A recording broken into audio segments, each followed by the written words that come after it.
우리 인사 나누겠습니다. 샬롬. 우리 옆 사람에게 인사 나누겠습니다.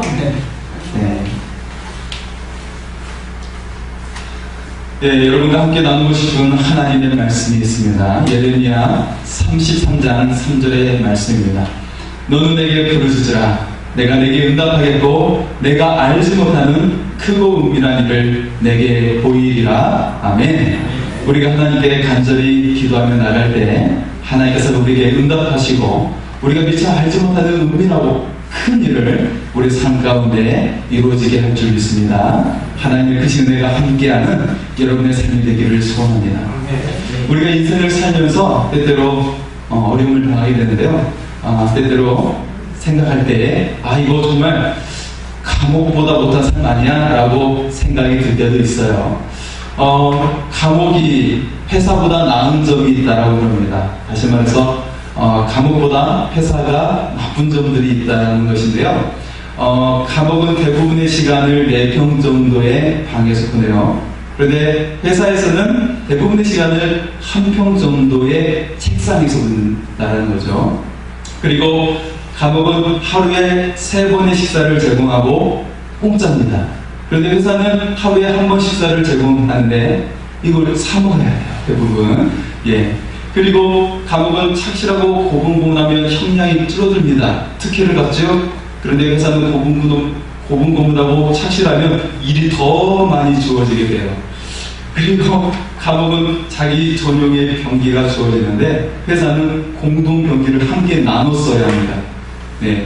감옥은 모든 경비가 국고에서 지원이 돼서 또 일을 하면 출소 시에 약간의 돈도 받게 돼요. 그런데 회사는 대부분의 경비를 자비량할 때가, 자비 부담할 때가 많이 있어요. 그리고 자기 돈이 더 들 때도 있고 뿐만 아니라 세금도 내야 된다는 것이죠. 이쯤 하면 감옥보다 회사가 못한가 생각이 들 때도 있어요. 우리 때때로 살면서 내 삶이 감옥보다 못한 거 아니야? 생각이 들 때가 있습니다. 오늘 말씀 속에 보면 이 빌립보, 바울이 기록한 이 빌립보서는 바울이 감옥에 갇혀 있을 때 썼던 서신이에요. 얼마나 힘들겠습니까?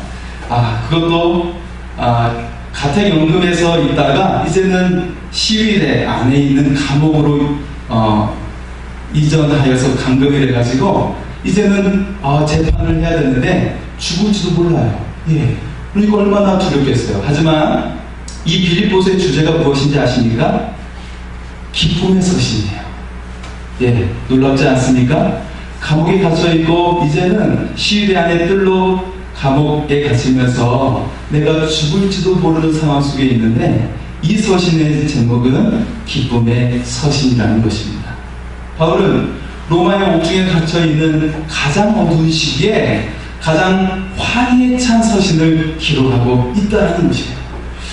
빌립보서는 짧지만 기쁨이라는 단어가 19번이나 나오고 있습니다. 어쨌든 힘든 감옥에서 어떻게 이렇게 기뻐할 수 있을까요? 우리는 오늘 말씀을 통해 우리의 삶 가운데 삶을 초월해서 기뻐할 수 있는 삶의 비결을 배우기를 소원합니다. 여러분, 우리의 같은 눈에서 슬픔의 눈물이 나오기도 하고 기쁨의 눈물이 나오기도 하는 것을 볼 수가 있어요.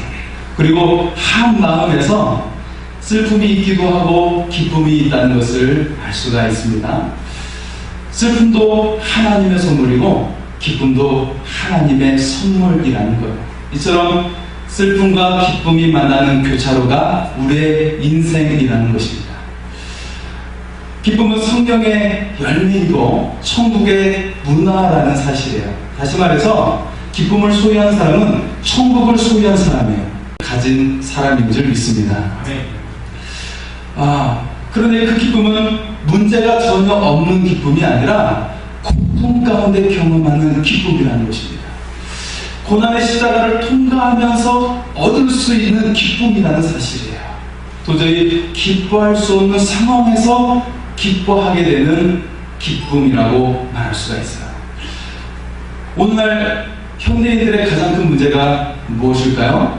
삶은 풍요로워졌지만, 그리고 누릴 수 있는 것들이 많아졌지만 현대인들이 겪고 있는 가장 큰 아픔은 우울함, 슬픔, 그리고 고독과 같은 느낌, 그런 질병을 가지고 있다는 것이죠. 그래서 시중에 많이 팔리는 약 중에 하나가 신경 안정제라고 합니다. 신경 안정제라고 해요. 많은 사람들이 슬픔의 감정, 우울의 감정을 느끼게 돼요. 그것이 인생에 한 번씩은 겪게 되는데, 우울증이 갱년기에 찾아오는 사람이 있고 폐경기에 찾아오는 사람이 있고, 그리고 그리스도인들에게도 이 우울의 감정은 언제든지 찾아온다는 것입니다. 그것을 우리는 다른 말로 영적 침체라고 말을 하지요. 예수님을 믿는 사람들의 의식에는 그리스도인들은 절대 슬퍼해서는 안 된다고 생각하는 사람이 있어요. 그리고 우울해서도 안 된다고 생각하기도 합니다. 하지만 우리가 우울 자체보다 더 우리를 실망하게 하고 어려움을 주게 하는 것은 그 우울한 감정이 비정상이라고 판단하는 그런 판단들이 우리를 더 힘들게 한다는 것을 볼 수가 있어요. 우울증이 찾아오면 의욕이 사라지고 식욕도 없어지고 성취욕도 잃게 되죠. 자신감을 잃게 돼요. 즉, 죽고 싶은 마음이 생길 때도 있고, 그리고 그런 마음 때문에 우울증은 무섭다라는 것을 알 수가 있습니다. 기쁨을 이해하고 싶다면 우리는 먼저 슬픔을 이해할 수가 있어야 하는 것입니다. 환자가 의사 선생님 앞에서 자기의 질병을 솔직하게 말하지 않으면 의사는 그를 치료할 수가 없어요. 여러분, 만약 내 안에 있는 연약함을 치유받기를 원한다면 하나님께 우리의 모든 것을 아뢰 수 있기를 소원합니다. 그럴 때 하나님께서 여러분을 고쳐주시고 강건함으로 만들어 주실 줄 믿습니다. 자, 그래서 우리가 기쁨을 빼앗는 장애물이 있다는 거예요. 무엇이 우리의 삶 가운데 기쁨을 빼앗습니까? 첫째는 환경이 때때로 우리에게 기쁨을 빼앗는 장애물이 됩니다. 사람은 자신의 환경에 의해 잘못되는 것을 볼 수가 있어요. 좋은 환경에서는 기뻐하고 그 반대의 환경에서는 굉장히 침울해하고 우울해합니다. 본문은 사도 바울이 감옥에 갇혀 죽을 상황에 놓여 있어요. 복음서에 등장한 세례 요한도 보면 그가 감옥에 갇혀 있어요. 헤롯에 의해 감옥에 갇혀 있는데, 세례 요한은 하지만 굉장히 능력의 사람이었고 굉장한 거대한 영적인 거장이었습니다. 그런데 감옥에 갇혀 있을 때 회유가 찾아왔어요. 그래서 제자들에게 지금 말씀을 증거하고 기적을 일으키시는 예수님, 그분이 진정 오실 메시아인지 묻도록 그렇게 질문하게 하였습니다. 반문하게 했던 것이죠. 이처럼 우리는 어떤 상황에서 우울한 감정이 찾아올 수가 있다는 것이죠. 그러나 바울은 환경을 초월하여 기쁨을 얻는 비결을 가르쳐주고 있습니다. 먼저 환경을 통해서 예수님 안에 거하는 법을 배워야 한다는 것이죠. 바울의 옥중 서신에 보면, 오늘 빌립보서 안에서 보면 그리스도 예수 안에서라는 말이 계속 반복되고 있어요. 빌립보서 1장 1절에 오늘 읽었던 말씀에 보면 그리스도 예수 안에서라고 하는 헬라어 엔크리스토라는 말이 계속 반복되어 나오게 됩니다. 몸은 감옥에 갇혀 있지만 그의 마음과 영혼은 어디에 있어요? 예수님 안에 있다는 거예요. 우리가 환경에 노예가 되지 않는 방법이 있습니다. 그것은 우리가 언제나 예수님 안에 거하고 깨어있을 때 환경에 노예가 되지 않아요. 때때로 실패한 일이 찾아올 수 있지만 거기에 매이지 않게 된다는 것입니다. 태풍이 오고 거대한 쓰나미가 몰려와요. 하지만 바닷속 깊은 곳은 잔잔합니다. 마찬가지로 우리가 예수님 안에 거하면 거대한 폭풍이 다가오는 그런 환경 속에서도 우리는 평안함을 유지할 줄 믿습니다. 주님이 주시는 평강이 여러분의 가득하기를 소원합니다. 바울은 율법의 완전한 사람이었어요. 율법에 완전히 지키려다가 도리어 절망에 빠진 적이 있습니다. 로마서 7장 24절에 오라 나는 공고한 자로다. 이 사망의 늪에서 누가 나를 건져내랴. 그랬던 바울이 하나님의 은혜로 죄의 용서를 경험하고 그리고 그리스도 안에 거하게 되었어요. 그리스도 안에 거하자 그는 이제는 기쁨으로 충만케 된 줄 믿습니다. 그의 기쁨은 환경에 있었던 것이 아니라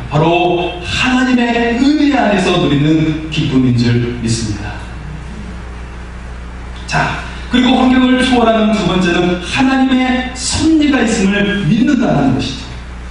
그의 삶 속에 일어난 모든 사건 속에 하나님의 섭리가 있었습니다. 그런 까닭에 바울은 환경을 초월해서 기뻐할 수가 있었다는 것입니다. 모든 것이 합력하여 선을 이루는 것을 바울은 믿었다는 것이죠. 그리고 세 번째로 환경을 초월해서 자족하는 비결을 배웠어요. 빌립보 4장 11절과 12절에 바울은 고백합니다. 내가 궁핍함으로 망한 것이 아니라 어떠한 형편에서는 나는 자족하기를 배웠나니 나는 비천에 처할 줄도 알고 풍부에 처할 줄도 알아. 모든 일, 곧 배부름과 배고픔과 풍부와 궁핍에도 처할 줄 아는 일체의 비결을 배웠노라. 아멘.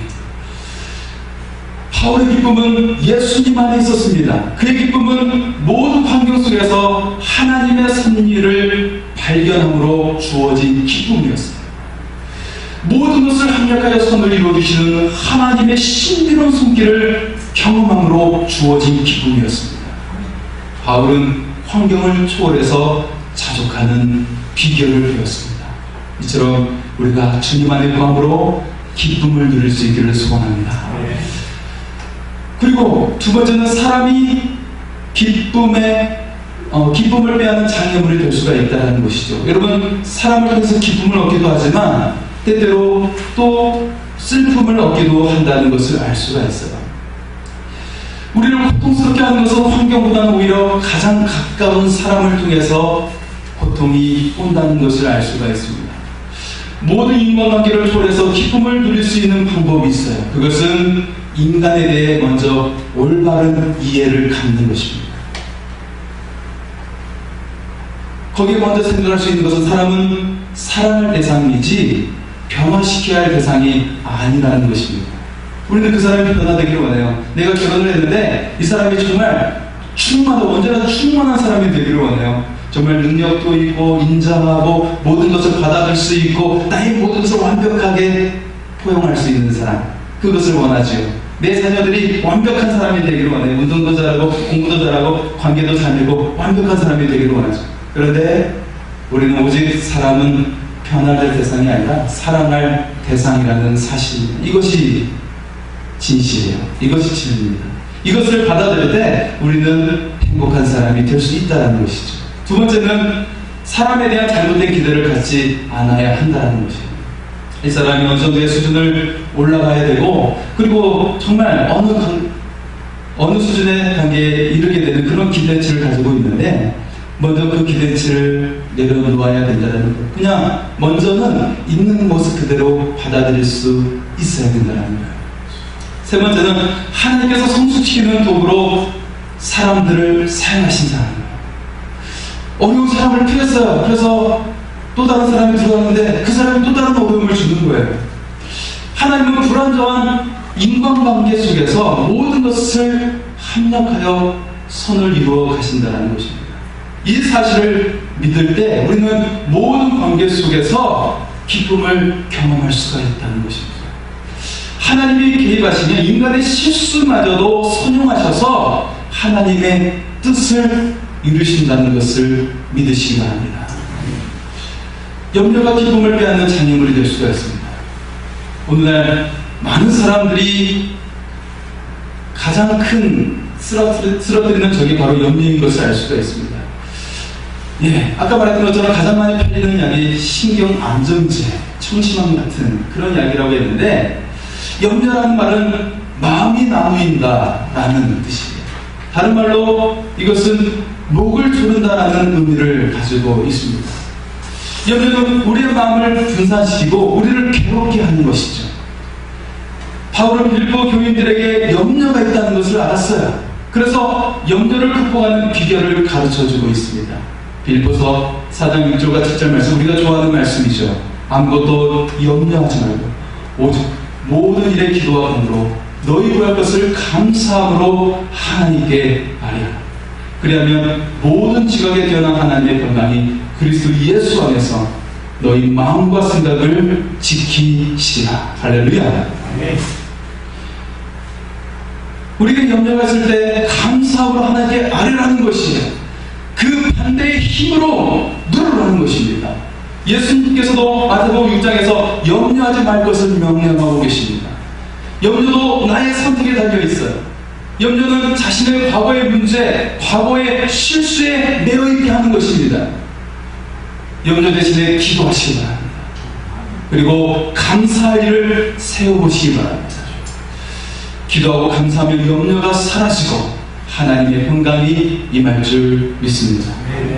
그리고 물질이 기쁨을 빼앗는 장인물이 될 수 있다는 거예요. 가난이 되는 아니지만 그로 인해 불편함이 오게 되는 것이죠. 그 불편함 때문에 기쁨을 상실할 때가 있습니다. 인간은 물질 앞에 약하다는 것을 볼 수 있죠. 생존과 관련이 있기 때문입니다. 바울은 물질을 초월해서 기뻐할 수 있는 비결을 가르쳐주고 있어요. 즉 진정한 부유는 물질에 있는 것이 아니라는 거예요. 예수님께 있다라는 사실입니다. 할렐루야. 바울 가문은 돈이 많아서 로마 시민권을 살 수가 있었어요. 그러나 바울은 예수님 한 분을 모시는 것이 가장 부유하다는 사실을 알았다는 것입니다. 예수님이 부유의 원천이고 풍부의 원천인 줄을 알았습니다. 그래서 바울은 모든 환경에서 자족하는 법을 배울 수가 있었어요. 가장 부유한 사람은 자족할 줄 아는 사람입니다. 우리는 돈의 유무와 많고 적음을 초월해서 기뻐할 수 있는 길을 선택해야 합니다. 비전에 처할 줄 알고 풍부에 처할 줄도 아는 법을 터득해야 합니다. 우리 모두 자족할 수 있는 비결을 배울 수 있기를 소원합니다. 여러분, 그런데 예수 믿는 사람도 고난이 오고 또한 우울함이 올 때가 있다는 것이죠. 예수님께서도 항상 기쁨으로 사시지 않았다는 것입니다. 예수님도 연약한 인간의 몸을 입고 오셨기 때문에 피곤함이 있었어요. 내 머리를 두면서 그리고 잠잘 곳이 없음을 예수님은 말씀하셨습니다. 또한 예수님이 이 인간의 몸을 입고 우리의 모든 아픔을 다 경험하시고 이해하셨습니다. 외로움과 슬픔과 좌절과 무기력함과 수치심과 배신감과 우울감을 주님은 경험하셨습니다. 십자가를 앞두고 가지 게세마네 동산에서 올라가던 제자들에게 주님은 부탁하셨어요. 내 마음이 심히 고민하여 죽게 되었습니다. 너희는 여기에 머물러 나와 함께 깨어있어라. 예수님도 십자가와 제자들의 배신을 아시고 큰 침체 가운데 있으셨다는 것입니다. 하나님의 마음에 아픈 다윗도 심한 마음의 고통을 겪고 있었습니다. 여호와여, 내가 수척하였사오니 긍휼히 여기소서. 여호와여, 나의 뼈가 떨리오니 나를 고치소서. 나의 영혼도 심히 떨리나이다. 여호와여, 어느 때까지니까. 엘리야 역시 갈멜산의 엄청난 승리 이후에 심한 침체 가운데 로덴나무 그늘 아래 숨어서 죽기를 자원하고 있었어요. 우리는 인생을 살면서 기쁨을 빼앗는 슬픔이 있다는 것을 인정해야 합니다. 예수 믿는 사람도 우울할 수 있다는 것입니다. 괴로울 수 있습니다. 말은 하지 못해도 죽을 지경에 놓인 사람이 있어요. 그런데 반드시 기억해야 될 것은 하나님께서 내 고통스러운 마음을 다 아신다는 사실입니다. 하나님은 여러분의 괴로움을 다 아십니다. 바울이 빌립보서 4장 4절에 항상 기뻐하라, 내가 다시 말하노니 기뻐하라 라고 말씀하고 있는데, 그렇게 말하고 있는 대상이 누구입니까? 오늘 1장 1절에 나와 있는 사람들이에요. 빌립보의 감독들과 집사들, 중직자들입니다. 신앙이 있다라고 하는 사람들입니다.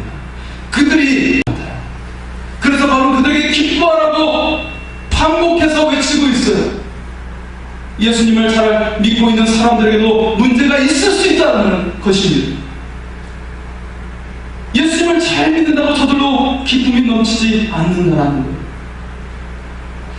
우리의 삶에는 근심과 걱정과 침체와 우울한 마음이 마치 감기처럼 찾아오게 되는 것입니다. 그렇다면 어떻게 슬픈 감옥에서도 바울처럼 기뻐할 수 있을까? 그것은 배움을 통해서 가능하다는 겁니다. 바울은 예수님을 믿으면 항상 기뻐할 수 있는 능력이 자동적으로 주어진다고 말하지 않습니다. 오히려 항상 기뻐할 수 있는 영적 비결이 있고 그 비결을 배워야 한다라고 보여주고 있습니다. 빌립보서 4장 11절과 12절에 다시 한번 말합니다. 내가 궁핍함으로 말하는 것이 아니라 어떠한 형편이든지 나는 자족하기를 배웠노니 나는 비천에 처할 줄도 알고 풍부에 처할 줄도 알고 모든 일, 배부름과 배고픔과 풍부와 궁핍에도 처할 줄 아는 일체의 비결을 배웠노라. 그리고 내게 능력 주신 자 안에서 내가 모든 것을 할 수 있느니라 라고 고백하는 것입니다. 여기서 주의할 말씀은 일체의 비결을 배웠다라는 것이죠.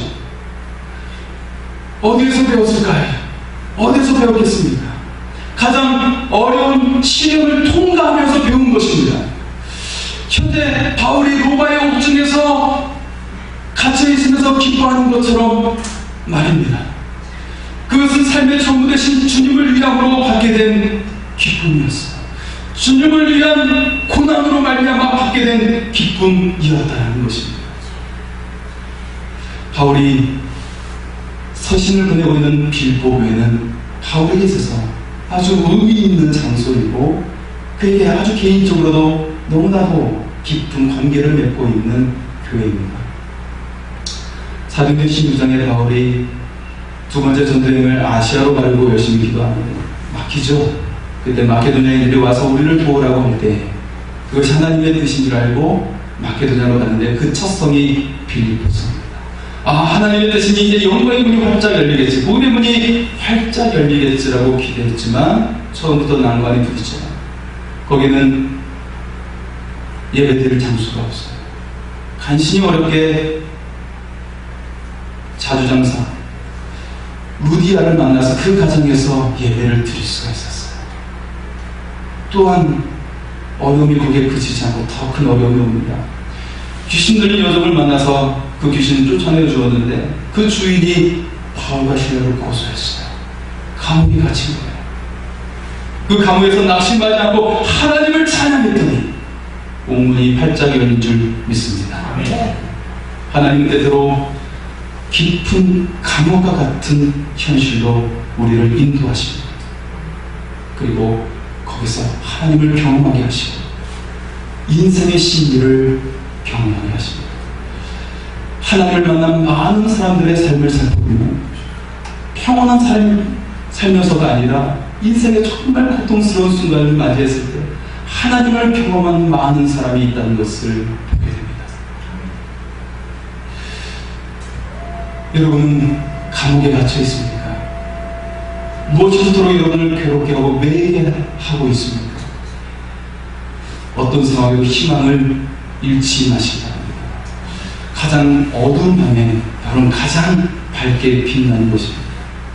새벽 동트기 전이 가장 어두운 것처럼 그 어둠이 지나면 가장 찬란한 빛이 있다는 것을 기대하시기 바랍니다. 결국 희망을 놓지 마시기 바랍니다. 하나님은 그 어둠을 통해서 새로운 일을 시작하십니다. 한 사람의 이야기를 한번 말씀을 마치겠습니다. 일본의 경영의 신이라고 불리는 사람이 있는데요. 바로 마스시다 고노스케라는 사람입니다. 그는 일본의 파나소닉, 테크닉스, 빅터 등 나셔널이라는 세계적인 그런 기업을 창립한 사람입니다. 평생 고용이라는 파격적인 고용 정책으로 유명한 기업이에요. 그러나 그는 어렸을 때 아버지의 사업 실패로 말미암아 자전거 점포에서 일을 했어요. 그래서 초등학교도 나오지 못했어요. 그렇게 배우지 못했던 그가 이 어려움을 극복하고 세계적인 기업을 창립할 수 있었던 비결이 무엇일까요? 사람들이 고노스키 회장에게 그의 성공의 비결을 물었을 때 그는 하나님께 받은 세 가지의 은혜를 말했어요. 저는 하나님께서 주신 세 가지 선물이 있었습니다 라고 말했어요. 첫째로 가난입니다. 이 가난을 통해서 저는 부지런함을 배웠습니다. 둘째, 허약입니다. 저는 허약했습니다. 하지만 이 활약을 통해서 건강의 중요성을 알고 건강관리를 할 수 있었습니다. 세 번째는 배우지 못한 것입니다. 저는 배우지 못했기 때문에 세상에 있는 모든 사람들이 저에게 배움을 줄 수 있는 사람이라고 생각하고 배우기를 서슴지 않았습니다. 가난, 화약, 배우지 못한 것이 그에게는 하나님께서 주신 세 가지 선물이라고 고백을 하고 있는 것입니다. 많은 사람들은 그 세 가지가 불행이라고 생각하죠. 모든 고난에 지나지 않는다라고 생각을 합니다. 하지만 그것이 그에게는 하나님께서 주신 은혜라고 고백하고 있습니다. 바울은 기쁨의 열쇠가 환경이나 사람, 물질이 아님을 알았습니다. 그래서 빌립보서 1장에 그리스도란 말을 18번이나 사용하고 있습니다. 바울에게는 예수님이 기쁨의 원천이었어요. 기쁨을 원한다면 우리가 기쁨을 소유하신 예수님께 나아갈 수 있기를 바랍니다. 참된 기쁨은 예수님 안에 있습니다. 예수님은 십자가를 앞두고 제자들에게 말했어요. 내가 이것은 너에게 이르면 내 기쁨이 너희 안에 있어 너희 기쁨을 충만하게 하려 함이니라. 예수님은 고난을 피한 것이 아니라 고난을 통과하는 기쁨이었습니다. 이 고난을 통과하면 너희가 영원한 생명을 누릴 수 있기에, 악한 영에 사로잡혔던 너희가 하나님의 자녀가 될 수 있기에 이 고난을 통과하고 나의 기쁨을 너에게 충만하게 하려 함이라고 말씀하고 있는 것입니다. 고난을 통과하지 않으면 기쁨을 누릴 수 없는 것입니다. 예수님이 우리 안에 주시는 기쁨은 하나님의 뜻에 우리가 이루며 살아갈 때 충만해질 수가 있습니다. 곧 복음을 전할 때 얻게 된다는 것입니다. 복음을 통해 죽을 영혼이 구원하게 돼요. 생명을 얻는 기쁨, 잉태하는 기쁨이 얼마나 큰지 아기를 낳았던 성모들은 그 고통을 다 잊고 그 아기로 인해서 너무나도 기뻐하게 되는 것이죠. 영혼을 잉태하면 우리에게 있는 삶의 고통이 사라지는 것을 경험하게 될 것입니다. 세상에서 맛볼 수 없는 깊은 기쁨을 맛보게 될 것입니다. 하나님은 우리가 고난받기를 원하지 않고 우울해지기를 원치 않으십니다. 우리가 기쁨을 선택하기를 원하십니다. 기쁨을 누리기를 원하십니다. 어떤 환경에서도 주님을 바라보시기 바랍니다. 하나님은 어둠을 빛으로, 슬픔을 기쁨으로, 그리고 가난을 부유함으로 바꾸어 주실 것입니다. 환경의 노예가 되지 말고 바울처럼 예수님의 노예가 되어서, 예수님의 종이 되어서 하나님 나라의 사명을 감당할 수 있기를 소원합니다. 그때 우리는 모든 것으로부터 자유하게 될 것입니다.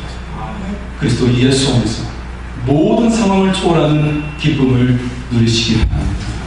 주님만의 과음으로 천국의 기쁨을 누리시기 바랍니다.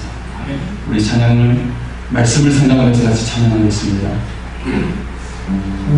살아계신 주님, 그럼에도 불구하고 나에게 어려운 삶이 있지만 주님은 내 삶을 만지신 주님을 고백합니다. 주님과 같이 내 마음 만지는 분 없네. 오랜 세월 찾아 나갔네. 내게 주밖에 없네. 주님과 같이, 주님과 같이 내 마음만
주님께 아뢰며 내가 주님 안에 깊이 거함으로 하나님의 평강을 누리게 하여 주옵소서.